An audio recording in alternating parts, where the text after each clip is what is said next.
Stand to my course and welcome back to another episode of RogueTech as we continue the campaigns of Howl's Harrows. And last time, well, we had a little bit of a cockpit malfunction and, well, the Javelin lost its sensor tracker because of it. But other than that, it turned out to be a rather fantastic mission. We managed to pull through the entire battle without so much as a scratch and even managed to get our entire cargo on home, which gave us a little bit of a cash bonus.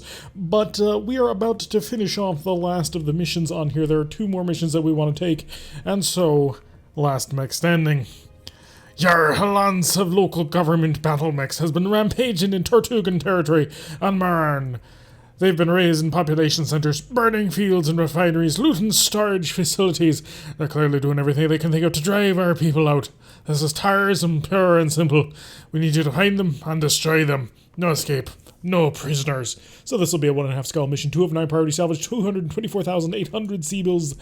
And let us rock and roll. Let's see what we can actually accomplish. Once again, back to the lunar biome. So we have gone back to the moons of the planets of Marne.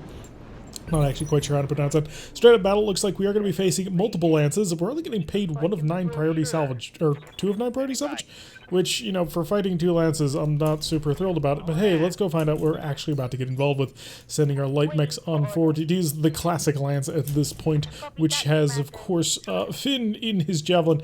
Hopefully he won't break it this time. Coach in the Phoenix Hawk, Howl in the Wolverine Gesture in the Shadowhawk Paradox, over in the Usagi, Mockingbird in the Hachi, and Paladin, of course, in the Tunbo. So we will just surge on forward with the greatest of speed and the greatest of ease, and hopefully knock our way through the enemy as we come away from the corner. Clearly we were supposed to start this mission spawned somewhere over here, at least one would hope. But we will have quite a bit of distance to cover. Ooh, this is a similar arrangement to last time, isn't it? Yeah, where we jumped up here, I think. Huh. Right, so we may not want to go in that direction, but I don't really see many other choices. The problem is, I don't really know what I'll be running into should I decide not to do that, so... yeah, it's going to be interesting, because the last time that we were on this particular map doing this particular mission, we were basically able to abuse the AI a little bit, but also able to fight only a very limited number of targets at one time. If we have to fight 2 lances at the same time, I'm going to be more than a little concerned, because that could get ugly very, very quickly. We're going to have to figure out exactly where it is we want it to be, and soon. Can I fly on forward? You know what? Yeah, we may as well. Take advantage of our jump jets to get up above the area so that we can actually keep up with the rest of the team. We can, of course, use Brace in order to negate all the instability that we built up that turn, and I don't think we're going to be seeing the enemy anytime soon. In fact, the Tombo is going to do basically the same. Ooh, no, wouldn't matter. All right, just keep running. We'll get everybody forward eventually. Just a little bit of a rough terrain out here in the middle of the wastes. Now, you wouldn't want to eject here, although I believe most cockpits... oh, we have a target. We have a lot of targets. Alright, so we're dealing with Valkyrie, not all that dangerous. A Gorgon, not all that dangerous. Urban R80, not too dangerous. The Ghost can be very, very hard to hit. Valkyrie, not dangerous. And a Panther C. Not particularly familiar with the C version of the Panther. Although it doesn't look like he's carrying a PPC, but then again, we don't have visual on him, so we can't quite tell that perfectly. So we're going to lock that down. Howl, let's have you catch up with the rescue. Howl will actually be able to shoot already, and nobody should actually have cover, so you know what? Fire. We didn't manage to hit, but we didn't sacrifice anything by doing it. The gun was perfectly capable of making the shot, and Howl had a reasonable chance of making it as well. Unfortunately, it was not to be. Hopefully soon we will get an opportunity to use that cannon in the best of its abilities. Fingers crossed, at any rate. Enemy gets to move on now. We're at phase 18. Let's see how they wish to respond. The Valkyrie's going to come on forward and gets right up to the rim, but not actually getting into a position where it can engage. The Hachi is going to be able to get into range thanks to the grenade launcher on board. It is quite the long-range cannon. And you know what? I'm going to lob it at 18. As long as she doesn't hit herself. Missed by 25%. Although that 25% was pretty significant. I just need to double-check. That didn't hit any of my people, did it? You're fine, and you're fine. Okay, lovely. Enemy operations moving off in the distance. Got some long-range fire coming in on the Javelin. It's not that long range, but didn't manage to connect. Thanks in part to the fact that the Javelin is currently insanely nimble at the moment. Any other response that we're going to see? I don't think so. The Valkyrie's going to shift around a little bit, but... oh, and also break half of the things inside the base itself as it just runs on through with reckless abandon. Let's make sure the Shadowhawk's weapons are all set up and ready to go so that it can actually start to engage in short order. I don't know if I want to fire all of my weapons at the target. That's 16%. Now with a gun that can jam. Unfortunately, autocannons are fairly terrible right now. There are some versions of the autocannon that are okay. The one that we have is not one of them. 12% still not a decent enough chance, so we're just going to save the heat. After all, once you start to build heat in the lunar biome, you have a hard time getting rid of it. Your heat sinks just are terrible at this point. Condor shifting on forward, not any actual target just yet, so we are still safe and sound. But how much longer is that going to last as the enemy continues to move forward? More. Oh wow, thermobaric explosion coming on the Javelin. So we are facing somebody who is carrying thunderbolts, which must be from that urban mech, I have to assume anyway. I didn't realize the R-80 was a big old missile carrier on that one. Tombo, gonna shift on forward. That'll give it a shot on 2 different targets, which hopefully... The targets ain't great, so I'm not gonna bother building a whole bunch of heat. We'll build a little bit of heat, so 2 medium lasers and the tag. Did manage to tag him, so the Valkyrie's a little bit more vulnerable to be actually being fired, and as we close the range, that should work out quite nicely. More firing coming on the Javelin. Couple of hits, looks like some scatter rounds on that one, so nothing too terrible just yet. But eventually the Javelin's armor will crack. It is not exactly invulnerable. Howl is going to be able to hopefully get in range of everything. What would our target opportunities be? Not great. I'd like to run, see if I can actually get within, you know, an actual reasonable range of accuracy.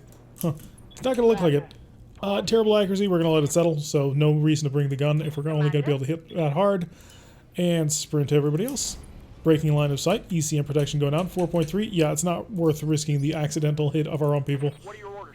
Coach's Phoenix Hawk, kind of probably a similar problem is going to be up here. I mean, I don't see a position where we engage from. We're going to see if we can't get up this hill, though. Because if we can, that would be a little bit more ideal. Keep the Phoenix Hawk hidden, and also chilling out, although incredibly slowly, based on the way that this normally works. By the way, you may have noticed a small change to the Javelin. The Javelin, because it lost its sensor tracker, I decided to re-rig it. We did rip out the LRM-5. We put it on a rocket launcher 15s, just in case it ever needs it. And we also managed to cram in there an Angel ECM for just a little bit better protection. So hopefully that'll work out as intended. If not, well, we can always go in for more repairs. 28% and a lot of heat generated. Let's build a lot less heat. So let's just tag him. Are we just build heat by walking? Tag him. Did get a good tag on the Valkyrie. He has been acquired, so that's 2 things that have managed to actually tag that Valkyrie, which I don't think is actually going to matter anything in the long run. Keep running on forward with the Usagi. We don't want to build too much heat. Again, the heat sinking is a problem. I would like to fire that light PPC. 38%. Fires 3 shots. The heat's not that bad. Fire. 1 miss. 2 hits and a miss. So not terrible at all, as long as he didn't jam the gun. I'm perfectly happy to see that one go down. And the Usagi's cannon is still green. So the Valkyrie's going to pull back after it managed to get plinked a couple of times. It's not feeling the greatest just yet, and you can kind of sympathize with him. He's been hit with a pretty nasty shock. Although I'm 99% positive we have fought on this. Yeah, we fought on this ridge before. Oh, getting nailed. The Usagi structure exposed already. That was not pleasant.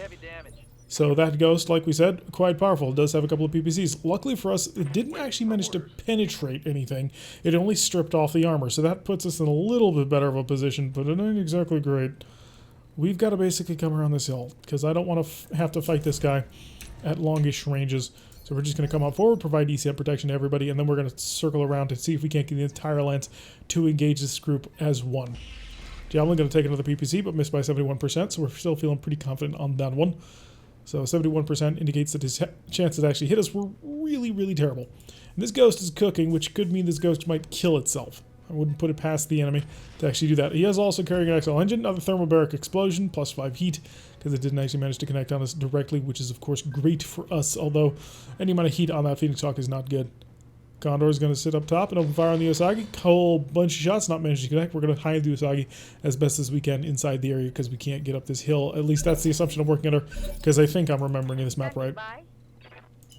So yeah, this rim does not let you actually climb through it, so we're just going to rush on through as fast as we can. I'm going to keep the entire force together this time because I want everybody to hit him like a truck instead of trying to bounce a couple of mechs over top just to see what can be done. Tombo is going to also try and maneuver into a position where he can't be seen super well. We're going to bunch people up together.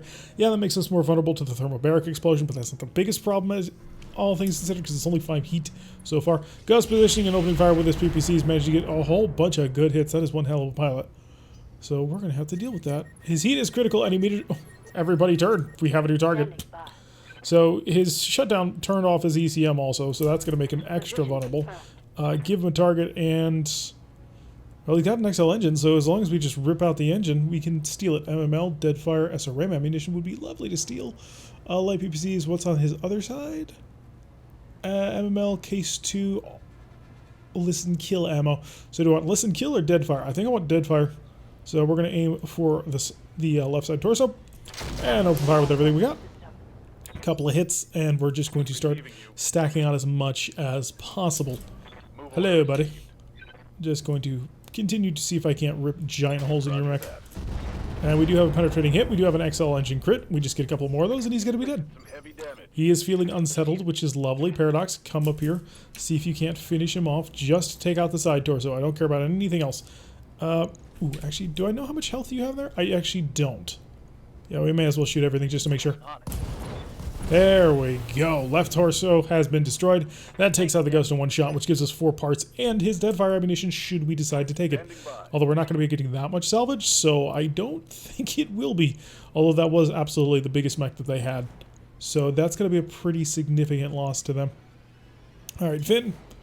It's time to keep the Javelin sprinting around, I think. And the Javelin does have to come back this way because he did move up in slightly the wrong direction. So he can't quite keep up with the group. So we're just going to run on through here. Confirmed. So swing on around. We do have a target. It's not particularly good, but you may as well fire anyway because it's a light tag. Doesn't generate any heat, doesn't cost us anything. We may as well use it.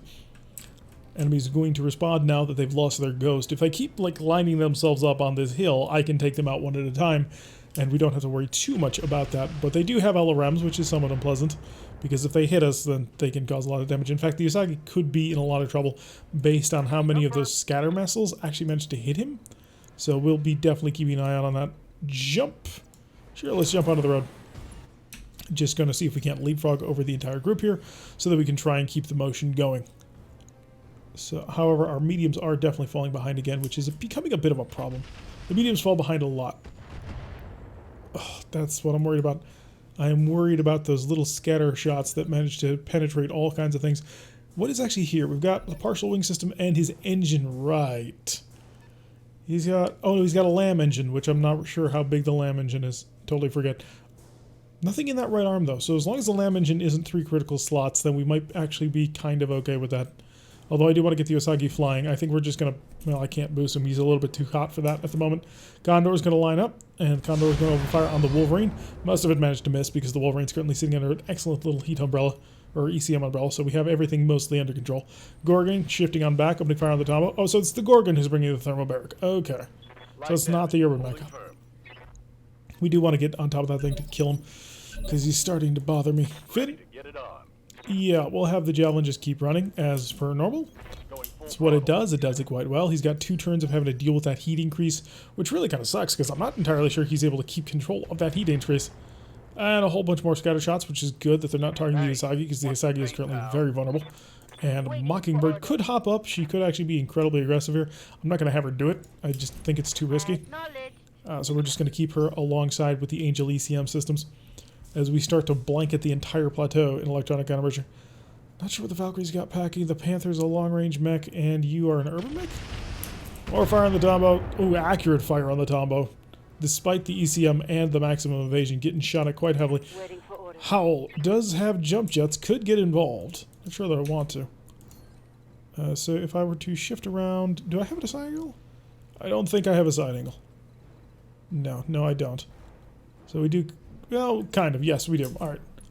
Shift on over here. It is not a great chance we're not going to fire the SRMs, but we will fire the Ultra Autocannon. It did get a single hit. Looks like the another shot managed to miss, but that's all right. So getting a little bit of pain on down it. The Shadow Hawk can sprint. Can I get a side angle shot as well? No, you're not quite as fast as the Wolverine, it seems. That is a bit unfortunate. What is the closest I can get to you? Is that it? That must be it. Alright, we're going to start firing as we go. I don't want to fire actually into that. Fire just the autocannon. You never know. Might connect. It's not the worst thing in the world. Plus, we somewhat have the cannons under control. It's not great, but the fact that they jam it all is a bit of an irritation to me. But hey, we're going to deal with what we've got at the moment. Paladin, you are up next in the Tombo. You're also going to just keep up with the group. We're not trying to do anything just yet. We're going to have to suffer a little bit while we operate and move over to the side so we can bring our full force to bear. We want all the scouts there. Now, unfortunately, the Shadowhawk also I would like to have around that corner because the Shadowhawk is one of the few mechs that actually can handle that corner. But hey, we are going to cook. We're going to cook because that'll give him ridiculous amounts of ECM. Also have him stack up the evasion to just absolute absurd levels. Hopefully they won't be able to hit me again. I'm not quite sure why he was so low on the initiative track. Because Paradox isn't that bad of a pilot, I didn't think. Condor's pulling back, gonna open fire on the Wolverine. Whole bunch of lasers and a few missiles. Nothing looks like it actually managed to connect. The Wolverine does not care. Which is basically the story of the Wolverine's life so far. So Ultra Auto Cannon and an SRM-6. Not the most deadly combination just yet, but we are working on trying to figure out what we can do more on that. Risk MML-10, of course, makes sense as well. More thermal barracks. That thing, I really want to rip him apart. Don't tempt them. We have several mechs, but are very vulnerable. What's up, boss? Alright, so the Javelin is starting to stack its problems with the being unsteady. So next turn we'll have to walk it just to clear off the instability board as we move by. I will hop. Ooh, actually, no, I won't hop. So I will hop over this little berm, but there's no reason to. We wouldn't be able to make it anyway. We're just going to stick with the Angel ECM. And Paradox is going to sprint. He's got to get some distance from everybody else. That way he's a little less likely to be targeted.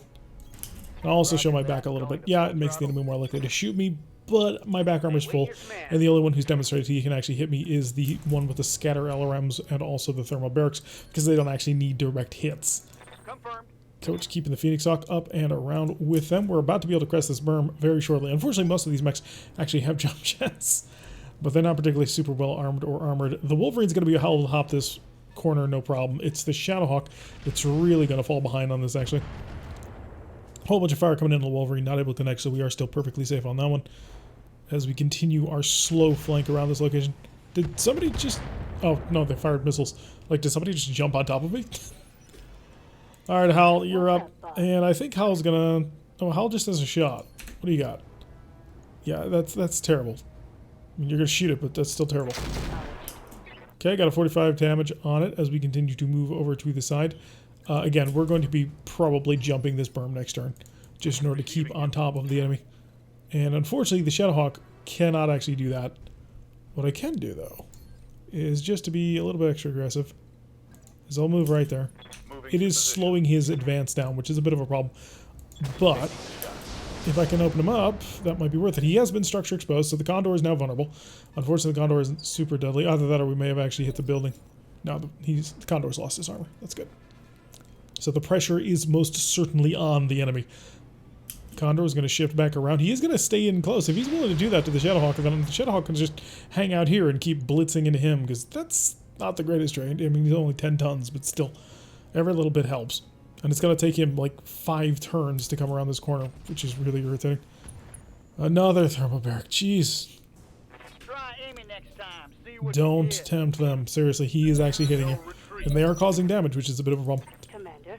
Okay, so I want Howl. Actually, yeah, Howl's going to make the jump. We're going to get involved in the combat now. So pop in right over here. The Wolverine is now on the field, and with a great shot as well, we'll activate everything in fire. So good hits on the Valkyrie. Already managed to punch through his armor completely. So we do have that on the back foot. Looks like the enemy's going to start fully switching over to trying to engage the Wolverine. PPC incoming from that Panther, not able to connect. Luckily for us, we've got, I don't think ECM on this Wolverine, but close enough. Commander. Okay, the Hachi, are you actually going to be able to get in range of anything? How about if you jumped? You could. If you jumped, you're going to do it. It's probably not going to be a great shot. I take that back. It's a fantastic shot. Oh yeah, because we've got Artemis. Yeah, the Hachi also got a little bit of an upgrade. It now has Artemis 4 fire control system and its dead fires. So just, we're going to fire with the Artemis. And yeah, everything. Copy that, Commander. And we did manage to acid him for the additional damage on that one, so that's going to be lucky on that. But yeah, the Artemis 4 SRMs should help out a little bit with the amount of damage that we can actually deal. Leap on in here into the fray. Hi, buddy. I want to actually annihilate you if at all possible, because you've been really irritating me. And there he goes. So the Thunderbolt 10 is no longer going to have to be a problem we have to deal with. We just have to deal with the other guy who's been lobbing his missiles towards us. Wolverine's going to get shelled by a whole bunch of these light missiles, but again, nothing too bad. The Wolverine is pretty beefy for what we've got it for. Yes, Commander. Finn's Javelin does need to shed a bit of heat and also shed a little bit of stability problems, so we're just going to walk and brace. That'll take care of that. And we should then be able to rush over in the next turn to actually engage. Without the Thermobolt to prevent us from actually cooling down, we should have a fairly solid position to move to. Valkyrie shifting around, going to start engaging the Shadowhawk, which means the oh no, that's Elrum's. I was about to say which means the Shadowhawk can shoot back at it, but that's not going to happen. Jester is not yet up. Jester's at 16. What's this Condor at? 12. Okay, so at least we're going to be able to do that. So the Tombow continuing its movement around. I think we hop up as well. Since we're not going to be doing anything this turn, we're just going to be hopping up and bracing, just so that we can get on top and help out with the Wolverine as soon as we can. So the Condor is there. The Condor is vulnerable, and we have a direct line of sight. I think I can kill it now. Potentially, it is the other side, but hey, I've got a lot of SRMs. All right, so we have managed to knock out another unit. That's 75% of the primary target destroyed. The support lance is still at 100%, but that's not the biggest problem. We're going to walk on in with the Usagi, bracing, just chilling out. That way, eventually, we'll be able to soar over the hill and just take up a position to start rapid firing PPCing everybody. It should work out quite lovely once we actually get a target on. Looks like a tag of some description firing towards the Phoenix Hawk. Now they both connect, which puts us in a fairly solid spot. If the enemy can't actually see me and touch me, then they can't actually do anything to me. Okay, we're going to sprint on forward and see if we can't get involved in combat with this little tiny urban mech. And I will actually go for that upper spot. Oh, we've identified more things. We have an urban mech and an urban mech, as well as a Valkyrie and a Panther. So at least it's not 4 urban mechs again, as well as the Valkyrie down there. But a lot of ACM currently covering things, which is a little bit of a concern. 25 and 50. Yeah, you're my target. I'm going to try on just 2 medium lasers. Engaging. I want to try and save the cooking for next round. I'm ready. Paladin, into the Tombow, can come surging on forward as well. Next round, he will probably switch over. That way he can be a little bit more aggressive. Locking on. Keeping more pressure on that urban mech. Just a couple of medium laser shots. Eventually, I would like to get the Hachi involved as well, but the Hachi is going to have to hop down and then chill out. We did have to jump on top of a rock in order to get that shot. So she is now stable, but she is definitely not chill.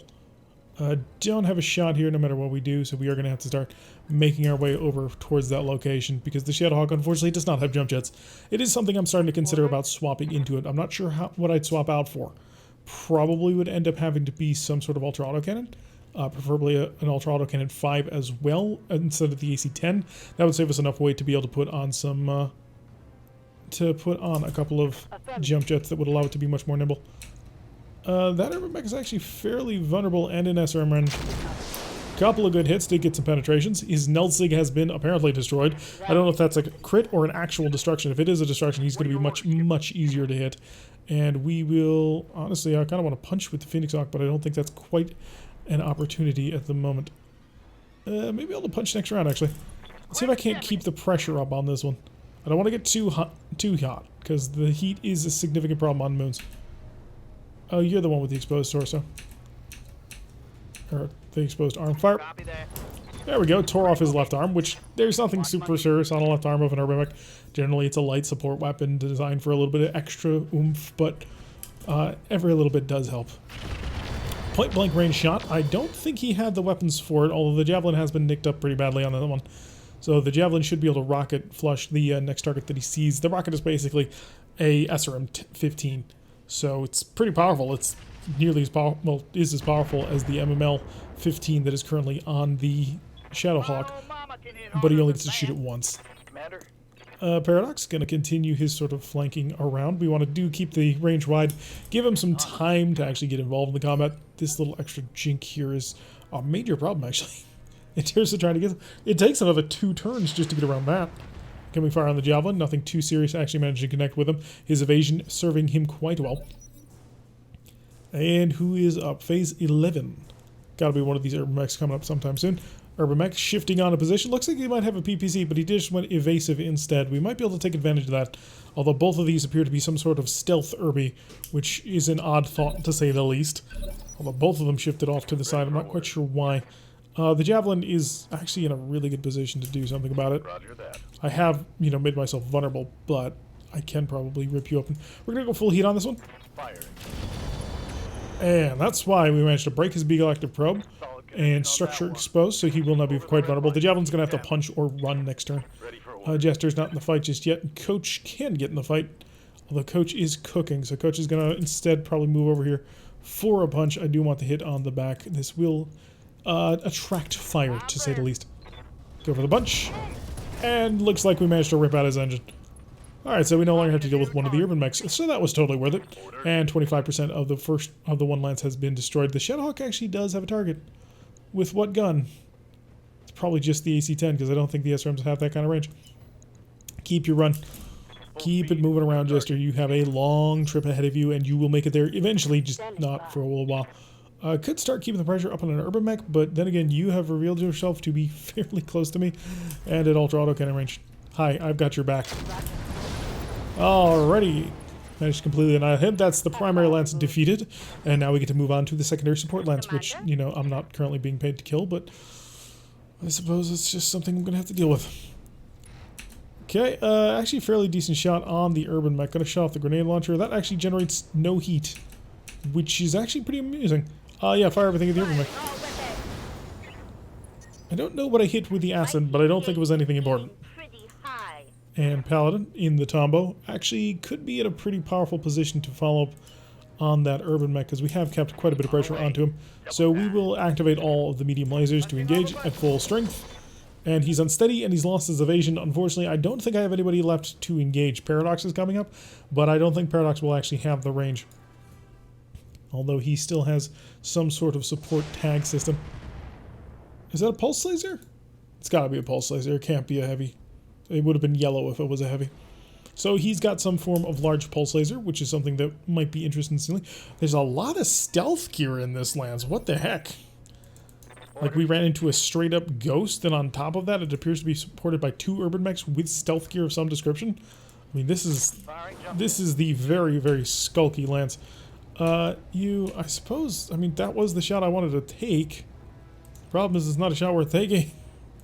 Brace. Apparently the range is too far. His ECM systems are providing him too much cover, despite the fact that he wasn't evasive at all. And a close range PPC shot managed to do 50 damage to the Tombo, which is not great. Tombo's only a 30-ton mech.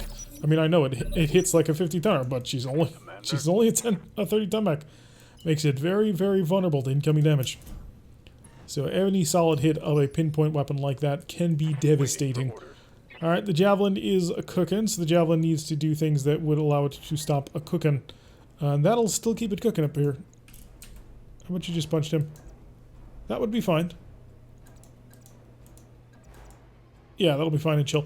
So run up to the back here. Give him the boot. Clang minus initiative, so he is in pain, and that'll allow us to chill out underneath level. He doesn't actually have any ballistic weapons or ammunition weapons in order to overheat and explode on. So that puts him in a fairly nice and comfortable position. You did cook last round, which means I don't want to cook you this round. Unless I get a really good shot. Quick stepping it.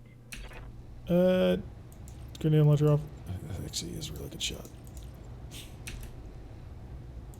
Just a grenade launcher. Engaging target. Hey, we hit him. Don't explode. Keep an eye on Okay, my good. feet, Commander. Next round, she's going to have to chill out because already that was an 8% chance that she could have exploded, and that would have been bad. Do you have a shot from here? You do, and it is... I'd rather get to your back, Beer. You are incredibly vulnerable because you have an exposed torso.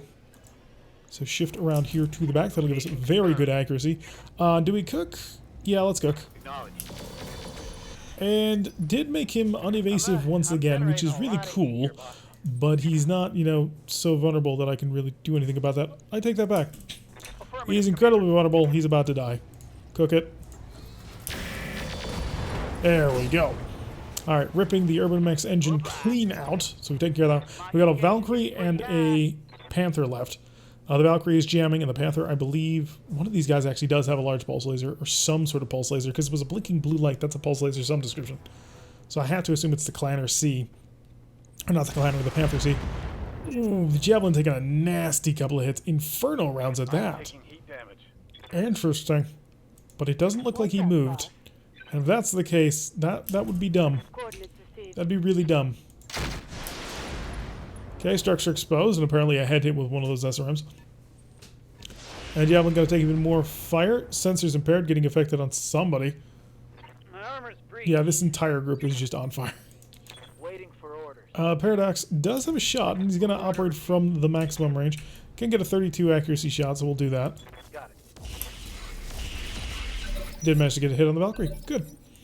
Paladin is cooking, so the Tombow does need to shed some of that heat, and will do so by walking up and punching somebody in the face. Put my weight into it. Did not manage to connect, unfortunately, but that will get him underneath the temperature, where he will then be able to engage as of next round. Managing to miss with the tag, unfortunately. Jester is still a long way away from being able to actually be engaged, which, again, if we do many more missions on this particular map, we're going to have to take that into account, because it is becoming a bit of a problem. Panther setting up, opening fire. More hits on the Tombow, being incredibly accurate, and just cutting right through all of my defenses, which is not particularly comfortable. Standing by. Mockingbird, you are overheat, so just walk on forward. Coordinates received. 16. Missed by 0%. How did you do that? Repeat. Negative damage. Alrighty, well, you didn't do negative damage. He's not healing. Yeah, the Javelin is not shedding heat right now, probably because of those Infernos. So I don't actually want to risk the Javelin. It already has taken too many hits already, so we're just going to shift around to the side and see if we can't hide. Because it's going to take a little while to actually get his heat under control. He has managed to be successful in getting rid of that. Now, luckily, because he has a rocket launcher, he's already gotten rid of it. That's not the biggest concern, but it is still an irritation. And the Phoenix Hawk managing to just completely rip the arm clean out of the Valkyrie. Just a single punch managed to kill that. We're down to just the Panther. Now, the Panther is dangerous, don't get me wrong, but the Panther is not, well, he's not super dangerous. I mean, yeah, he's got a PPC, but there are levels of danger. He only meets a couple. Missed 272% chances to hit, which is really kind of rough. Paradox, are you in a position to keep firing support? You got some. 26? Yeah, we're not going to do that. Chill that out. Keep it under control. Jester still on his long route around. He will be in the battle in another couple of turns. Unfortunately, I think this battle ends in the next couple of turns. Okay, it looks like Tombow is in a position to actually engage somebody. Can you get around to the back? No, we're just going to end up flooding your front. That's going to be not particularly fun. Alright, so if I've only got choices of getting in front of each other, I may as well just try and shoot and scoot. Oh wow, the accuracy is really good. If I got an unobstructed shot, that might get really fantastically good. Rolling. Oh, it was. Fire! So good hits on all and the tag. We are now overheating a little bit, but that's fine. Finn not in the fight just yet. So Finn is going to basically just stay as far away from... In fact, let's really get Finn protected. We're going to get out of here. And if this mech ends up shutting down, that's fine, because it's not going to be anywhere near the enemy. Mockingbird under temperature and under control, so we're going to sprint on up here. Can I get a direct line of sight? Doesn't look like it, but I am going to be at point blank range with you, and that's 93 on the SRMs. How have I switched this over to Deadfire 70s? It's 15 damage versus 10 damage. That's 15 damage is pretty huge. And there goes his right leg entirely. So now he's vulnerable. So all I need is a couple of more shots on him, and we might be able to take him intact.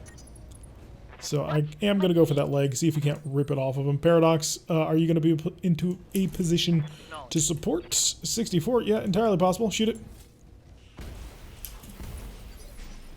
Okay, I don't think he hit the back of the Tombow.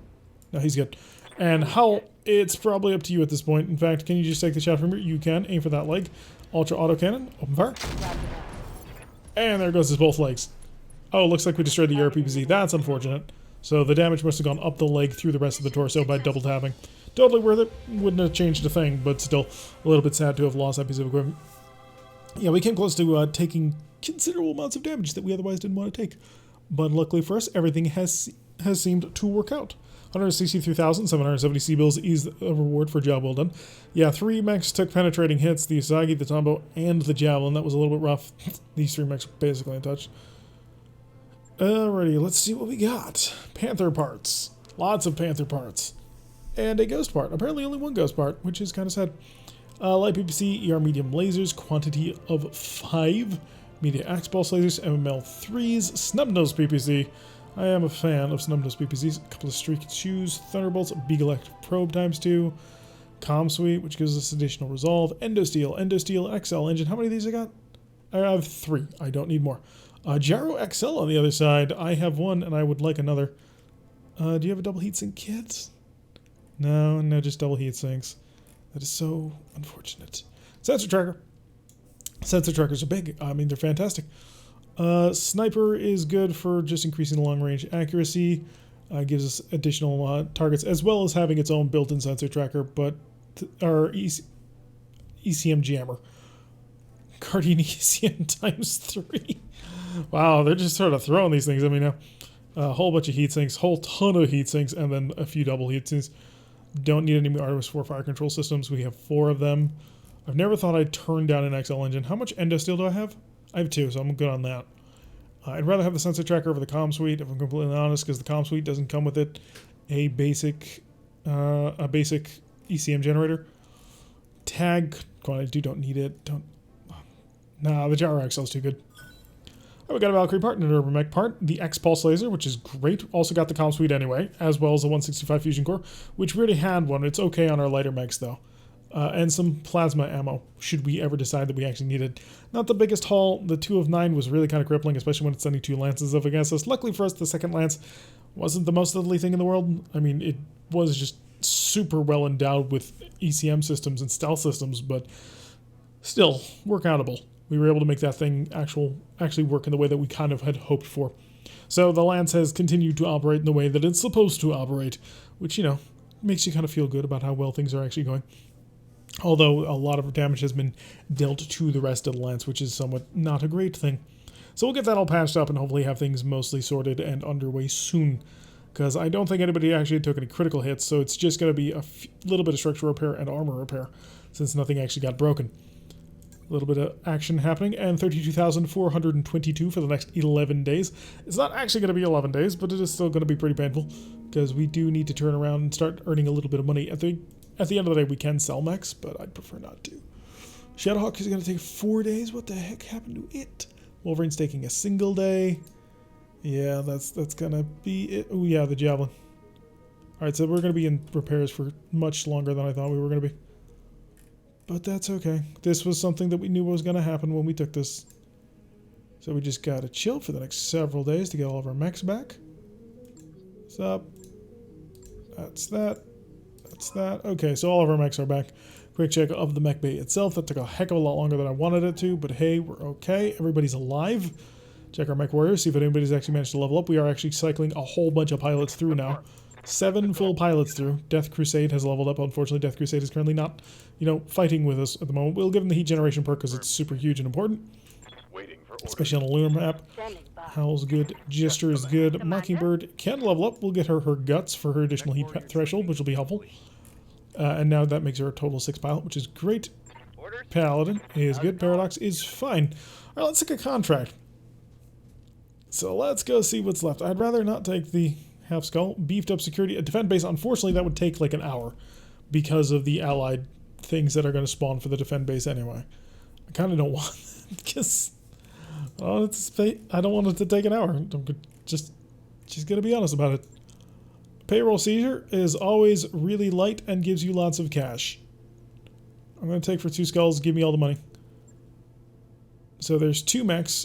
Every payroll seizure that I have ever done is always 2 mechs. And we'll show up, we'll kill everybody, and we'll get on out. So let's get everybody loaded up in their respective mechs. And see if we can too. Yeah, but it's always been 2 mechs in my experience. However, that is a 2 skull mission, which means it could be 2 heavies. So maybe we should have actually taken this one for full salvage. And then we could have gotten a whole ton of awesome gear. Also a lunar map, which means we can basically bully them because the AI tends to be a little bit not clever when it comes to, these sorts of maps. They tend to make mistakes, and it's something we tend to be able to exploit, and we enjoy exploiting when they make mistakes. We're just going to have to see what ends up happening in the near future. Yeah, lunar maps are definitely an interesting tactical consideration, but I am going to be looking forward to moving to the next location where hopefully we won't have to deal with lunar maps. Because lunar can be, well, a problem. There is a lot of heat considerations that go into it. Now, it does mean that mechs like the Wolverine really shine, as it is right now with an ultra autocannon, as it's pretty much only weapon. But yeah, it is a bit of concern. Anyway, payrolls here. We've located the secure facility where the local pirate organization stores its payroll before distributing it to local forces. We believe that you could put that payroll to better use. We'd like to hire you to hit the facility, steal the payroll, and it would be well defended. And there is a bonus if you eliminate all the defenders. So hopefully there won't be a whole ton of defenders. We took this one for full cash, and if it does get well defended, and I didn't take it for maximum salvage, and there could have been heavy mechs like an Orion laying around, I'm going to kick myself. In fact, if there's an Orion laying down at all, I'm going to be somewhat irritated, because I only need one Orion part to actually build the Orion. We did manage to save the entirety of the mech, save for, you know, a couple of parts. Well, the one part in terms of actual building. Having the Orion just to construct a first 75 tonner would be huge. The amount of stuff we could cram in that thing. We've got, I think, a couple of Gauss rifles that I'd like to put on it, because that would be amazing. We're going to have to see, though, how it all turns out. Because if I could cram a Gauss rifle onto it, as well as, you know, the targeting computers for Gauss rifles, I don't know if this is the campaign that has the Clan Gauss rifle and the fire control system Gauss that we ripped off in Urban Mech. That might be the other campaign, but we're going to have to find that out in the relative near future when I decide that I want to go start building things again. So, and I do kind of want to build things. Unfortunately, we're at a little bit of a plateau because we need to get more mechs, because most of our mechs are in fairly decent shape. It's going to be minor tweaking, mostly things like double heats and kits. But other than that, we're doing kind of okay. Although I kind of want to just completely redesign that Phoenix Hawk. I don't know what to do with that Phoenix Hawk, but it does need a full redesign. Really what it needs, it desperately needs a double heatsink kit. And once it gets that, then what I can do is I can put 2 large lasers onto it. I will find the tonnage to cram that in there, because 2 large lasers plus 2 medium lasers, that turns it into basically Gunslinger. And Gunslinger is a fairly decent Phoenix Hawk. It's not gonna just like wow you with the amazing technology on board, but it is okay. You might, though, with the right weight saving technology, be able to throw on a Gauss rifle onto it, and that'd be interesting. 45-ton mech with a Gauss rifle pistol, that'd be fun. Alright, dropping down, let's have some fun. It is a payroll. We're gonna hit them in the payroll. Not sure which is the way up. Right, so we are basically spawning on a place which is quite far away from all the locations up. Paladin, it's time for you to scout. So let's actually get down there and see what's going on. No, the gun sensors just yet, which is good and safe. It allows us to be extra aggressive. We don't have to worry about the enemy running into us anytime soon, because clearly they're not within normal sensor range. Although on the first round, sensors are considered to be offline, so nobody actually gets to see anything on the first round. So we could be actually walking right into the middle of them, and unless we walked into visual range, we wouldn't see a gosh darned thing. It's not entirely true, but it's close enough for our approximations. Turn on his guns, make sure that he is fully ready to kick butt and take names, and sprint. Hopefully the Shadowhawk is actually going to be able to get into range to fight this time, although, to be fair, it was quite useful in the things that it did initially. It was able to knock out a couple of mechs and was pretty important in knocking out that ghost, which I'm a little bit surprised that there was only the single part to. Like, seriously, I can't believe we cored it out considering how much of it was vulnerable. But I suppose being so low on armor made it extra vulnerable to being just utterly annihilated. I'm going to jump just to get down here. Also to build up a little bit of evasion. Protects us slightly better. Commander. Okay, keep the sprint going on with the Wolverine. Moving fast. Yeah, the Wolverine I think might be a little bit over-engined for what it does, although it being so fast and nimble allows it to basically keep up with all our lights, which was part of the consideration of building it. But because of that, it is incredibly not great on pod space. I mean, we've got an Ultra AC, an Ultra AC5, which I believe is 9 tons, and then 2 tons of ammunition for 11 tons, plus another 4 tons for the SRM6 and its ammunition. So we're looking at 15 tons of pod space, which seems a bit light on a mech that's 55 tons. Although we then also threw in the, 4 jump jets, or 6 jump jets?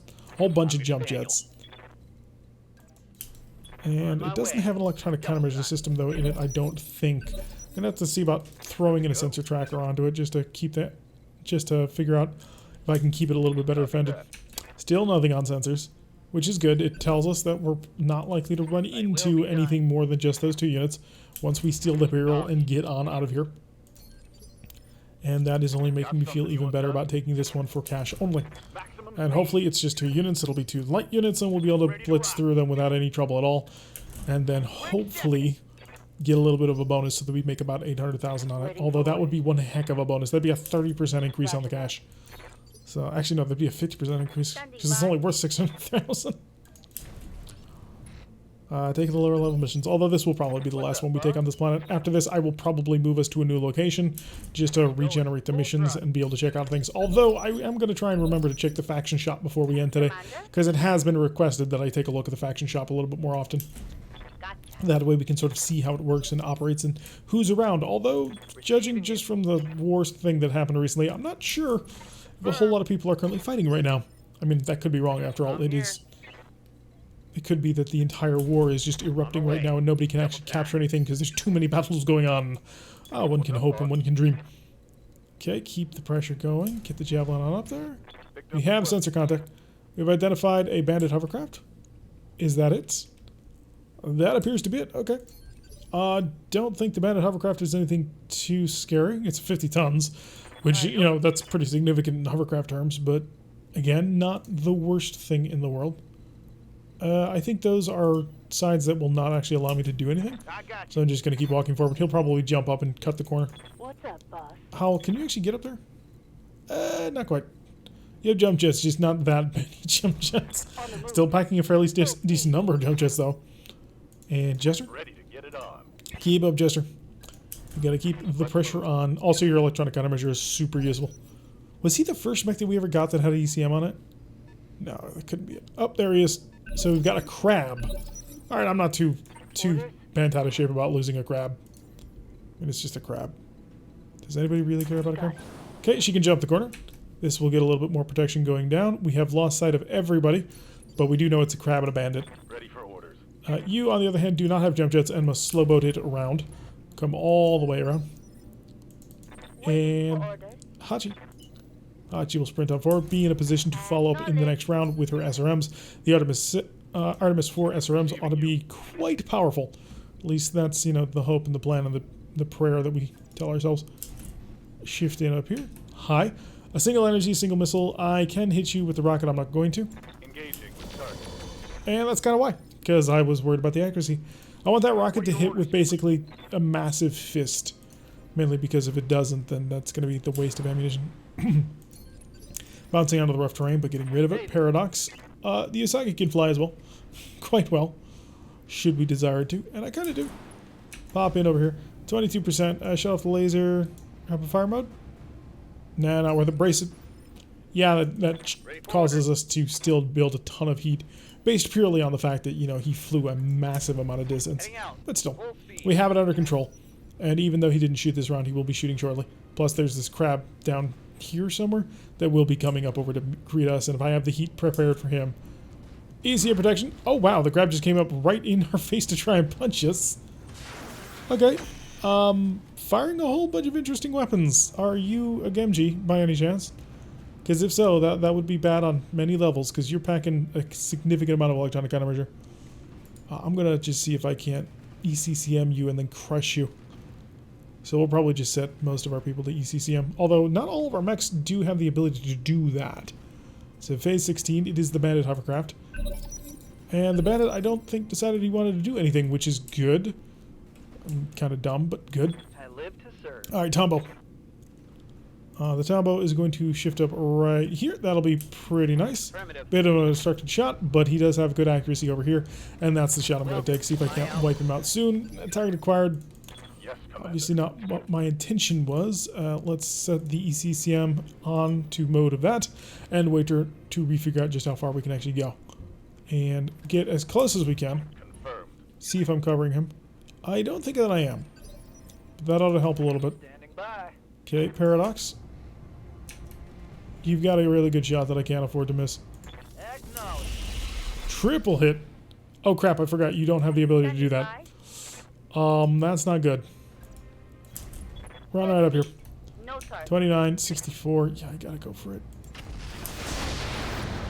Acid rounds on that. The bandit is gonna go down this round. The accuracy on that thing is just too low. Yeah. Pop it. We're gonna pop a rocket pod just to make sure that we take it out. Alright, so I'm a little bit worried about the fact that the Usagi just sat still this round, but that was my own fault. And we'll shift on back. Alright, so I assume he's gonna punch me or shoot me or in some way break the Usagi in ways that I don't want him to. Twin ballistic energy missile, both of which Light autocannons? Perhaps? Please tell me you're not going to move. Losing armor left and right here. Yeah, but you're alive, which is actually kind of a surprise. He is an ace pilot, and he's going to move, but not that far. Okay. Ready to rock.